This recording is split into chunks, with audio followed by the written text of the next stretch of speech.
This tutorial is going to look at match color again, but it's also going to give you a reminder of how to use your quick selection tool. In the previous video, I showed you how to change the color palette of this image to the color palette that we see here.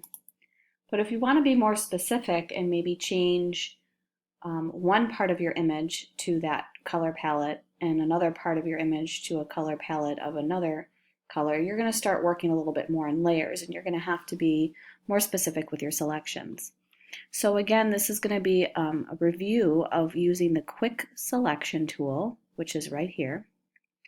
What I'm going to do with this quick selection tool, I'm going to select areas that I want to change. So I'm going to select this leaf, and I can do that by just clicking and dragging over my selection tool.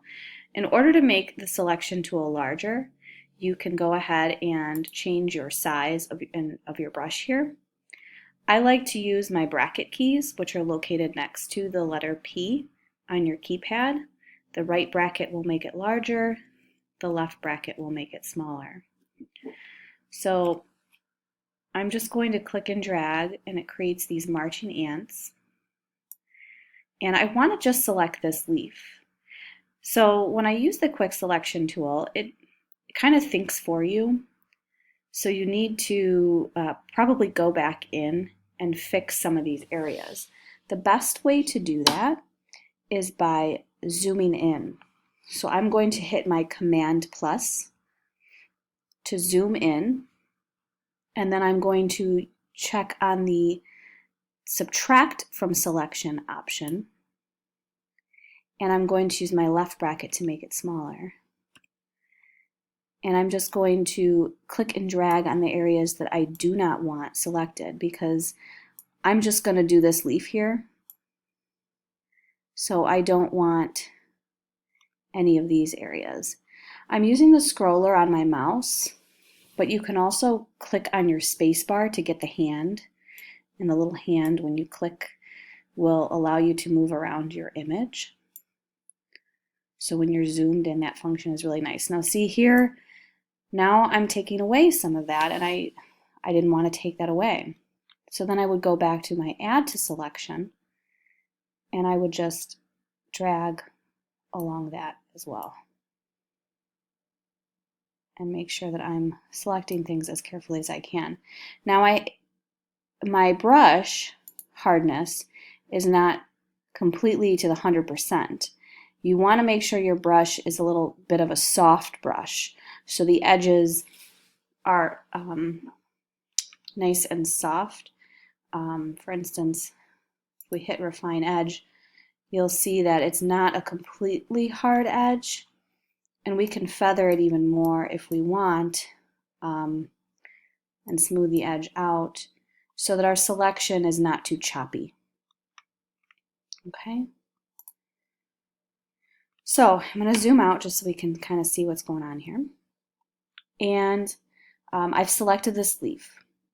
What I need to do is I need to make a new layer out of this leaf, because I can apply a change to just this layer, but then it gets tricky, because if I deselect it and then I'm going to have to reselect it, it just makes for a very tricky thing.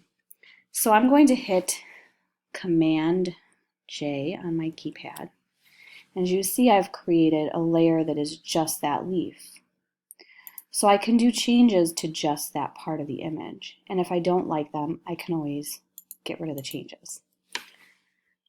I'm going to go back to my, like I did in the other, my image adjustments, match color, like I did in the other image. And I'm going to apply the yellow flower change. And see, you know, I did miss out on a little bit of that selection, so I could go back and reselect that. I'm just going to hit OK for now. But this way, I can go ahead and maybe select, you know, this leaf and open up another image and match it to color of another photo. Okay, so here I've selected a different leaf, and again I'm going to use my Command J to make a copy of that layer, and then I'm going to go up to Image Mode, or I'm sorry, Image Adjustments, Match Color, and I'm going to match that to this red flower and hit OK. So now I've taken some different palettes on two different parts of the image. So continue to do this and see if this will work for you. If you need to be a little bit more selective, use your quick selection tool and make copies of those parts of the image, and then you can apply color match to those individual layers.